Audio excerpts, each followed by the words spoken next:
You don't have a lack of resources. You merely need to recognize and harness the limitless abundance already within your grasp. And that's a quote from my latest book, Rat Race Reboot, in chapter 3. You're going to want to stick around today because we're going to be talking about overcoming the perceived lack and embracing the abundance that's already around us. The following was recorded in front of a live studio audience at the Studio 21 Podcast Cafe. This is the United Podcast Network. Welcome to Rat Race Reboot. I'm your host, Laura Noel. And as a certified coach and former 27-year military leader, each week I provide bite-sized mindset pivots that will help you reset your mind, reawaken your spirit, and regain your control. Welcome back to another episode of Rat Race Reboot. If you've been following me for the past few weeks, I've been going through my latest book, Rat Race Reboot, chapter by chapter, just to give you a sense of what the book is all about, so that it might inspire you to snag a copy for yourself and actually dive a little bit more deeply into these concepts and start applying them into your own life. So I love my book. This is really the culmination of a lot of the work I've been doing on my own over the years and what I've learned from my mentor, Bob Proctor. And I'm really excited to share this with you. Chapter 3 is all about overcoming our lack of resources or what we perceive to be our lack. So we're going to dive into our perceived barriers to our ultimate goals and then discover that there's a power within us. And how can we surmount these barriers, right? We're dispelling myths about the lack of resources and venturing into the world of abundance. And this is a common phrase that I hear and that starts out this chapter. If I only had X, if I only had money, if I only had more time, I could be more successful. I could reach this next level. We could be the best in our industry. But here's a universal truth. You don't have a lack of resources. Instead, you have limitless abundance at your fingertips. And I love this quote by Neville Goddard. Man is only limited by weakness of attention and poverty of imagination. So Goddard says that we limit ourselves because we don't dare to dream big. And the truth is, there's an abundant supply of everything we need to manufacture and realize any dream.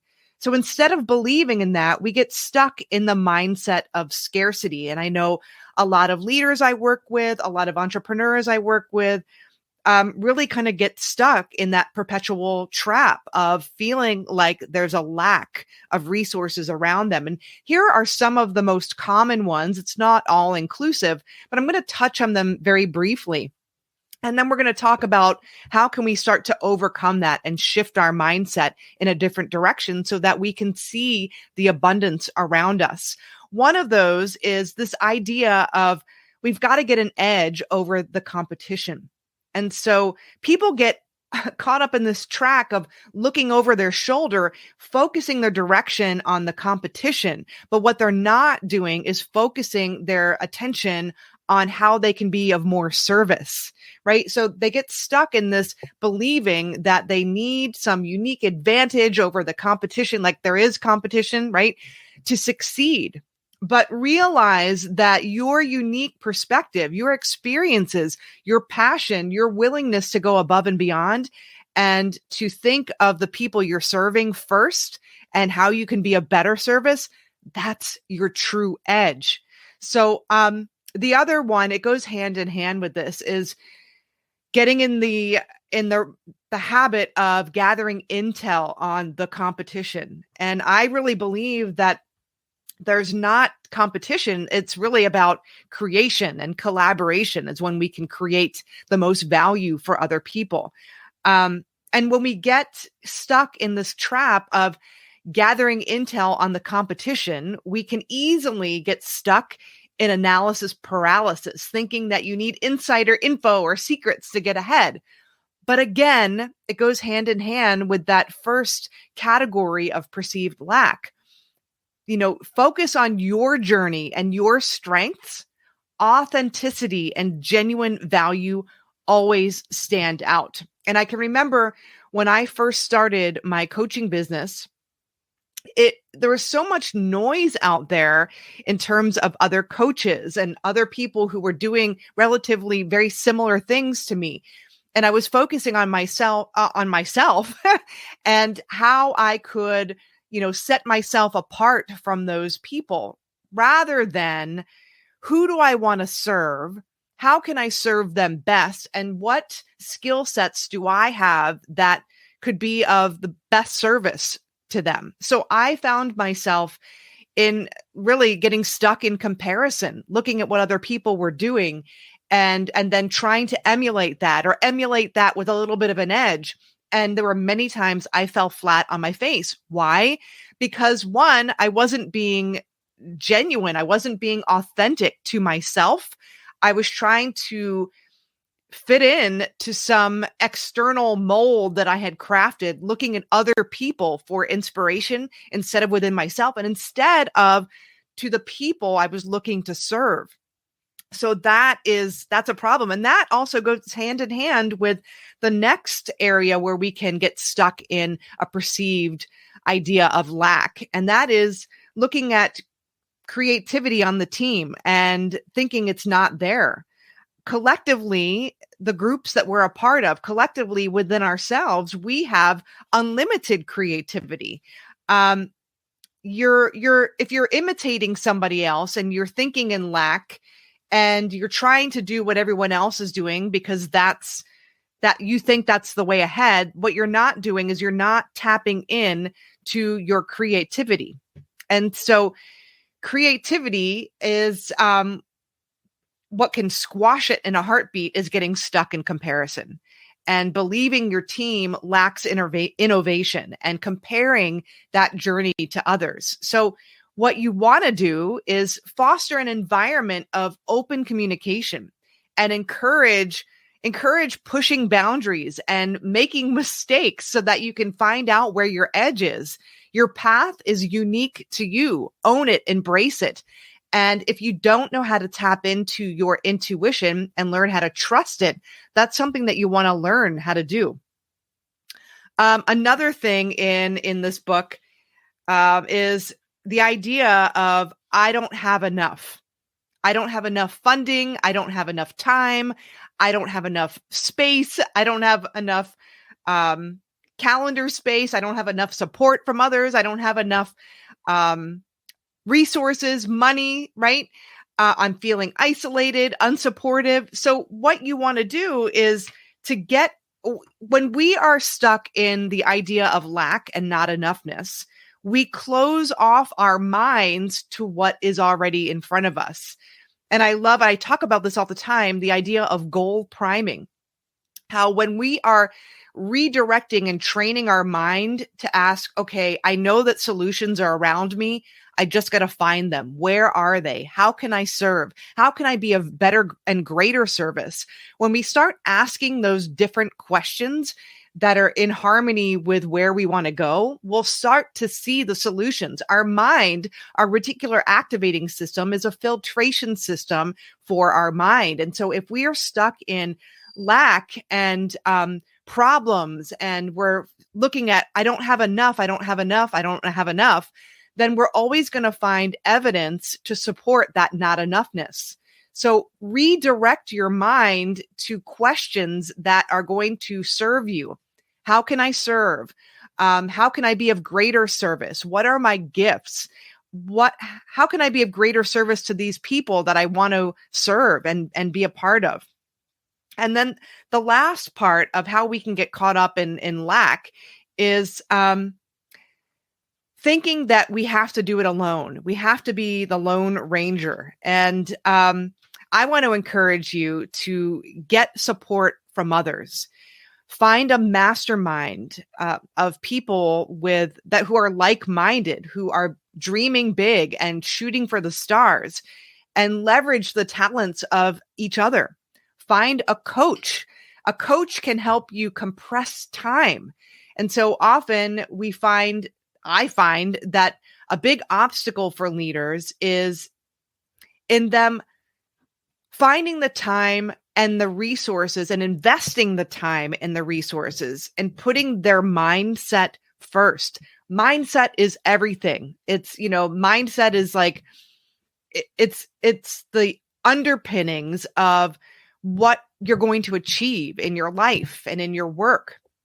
And so if we don't have that locked down, if we're always going to lack and we're not doing anything to shift our mindset and change our paradigms and how we're seeing the opportunities around us, we're going to miss the opportunities around us.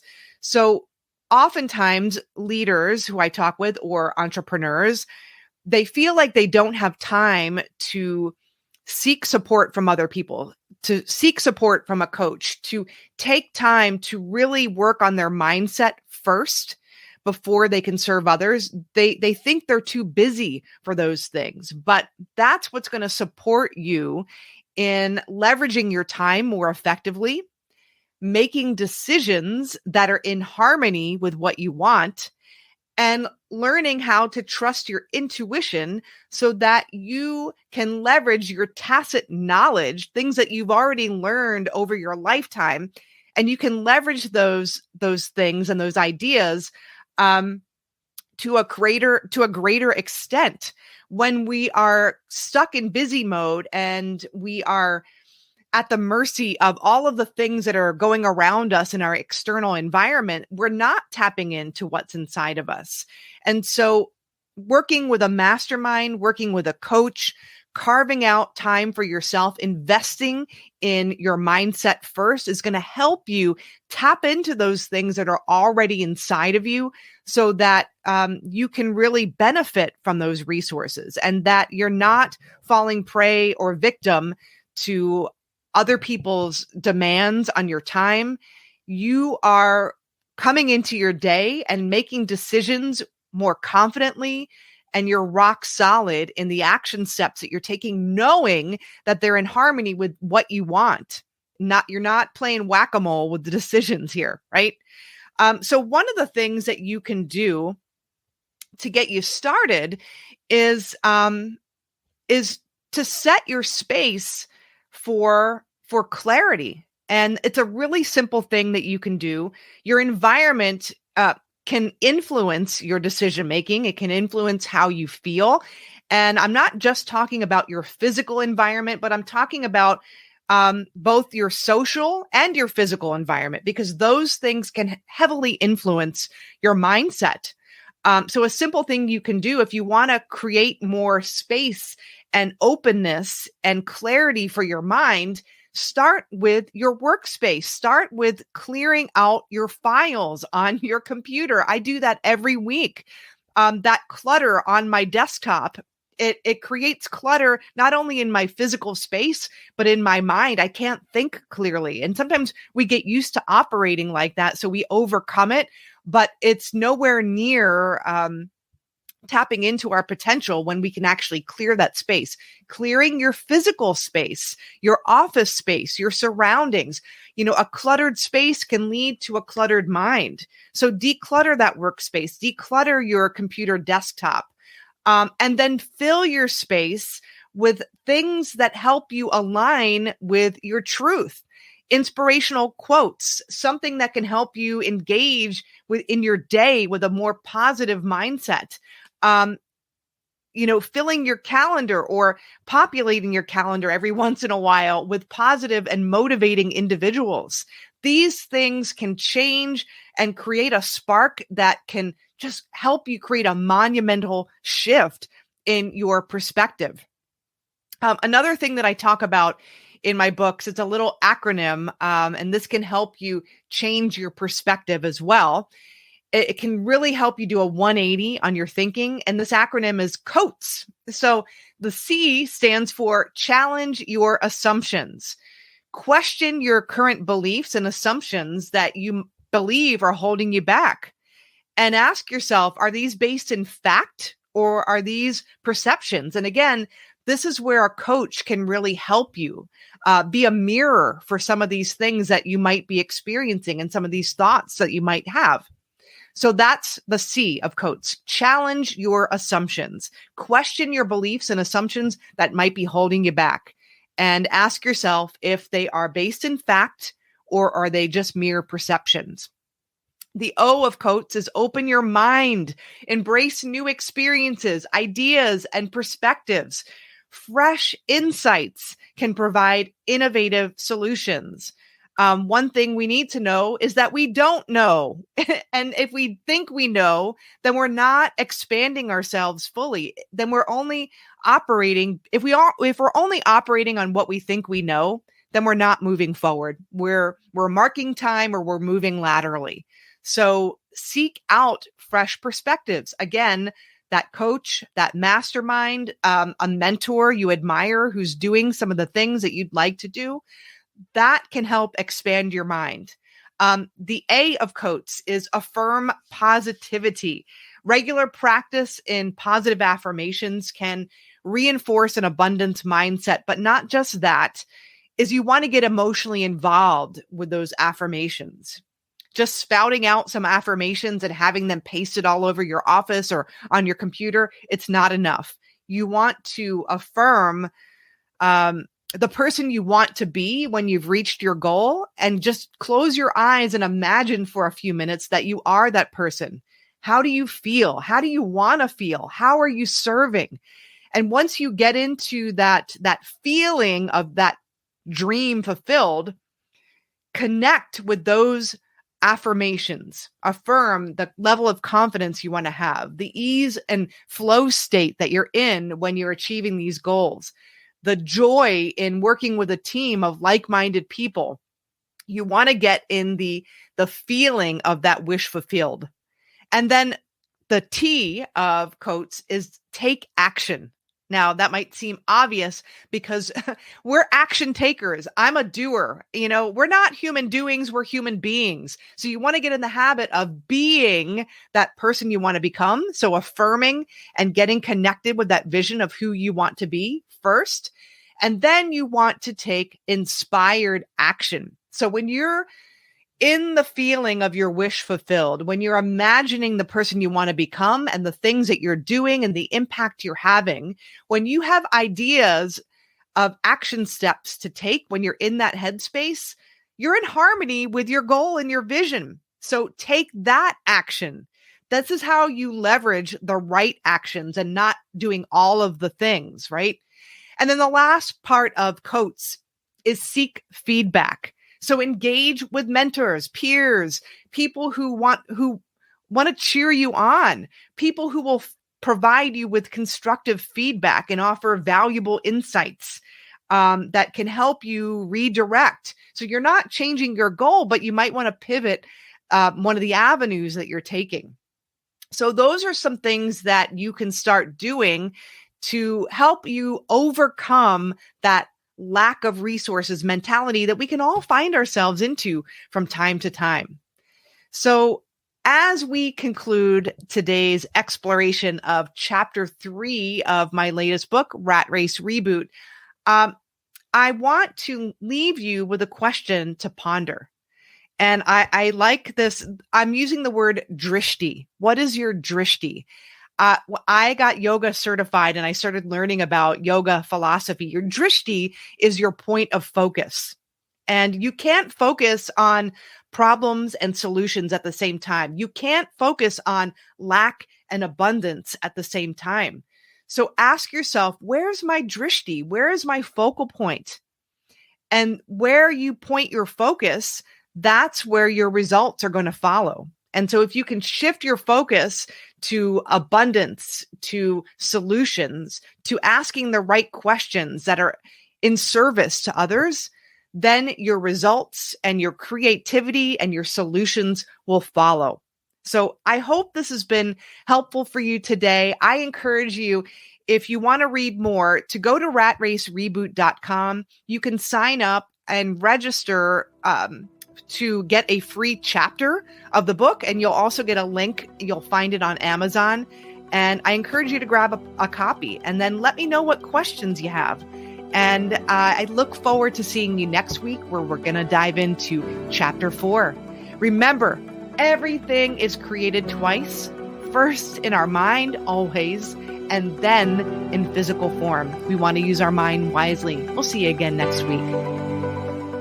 The views and opinions expressed by the hosts, guests, or callers of this program do not necessarily reflect the opinions of the Studio 21 Podcast Cafe, the United Podcast Network, its partners, or affiliates.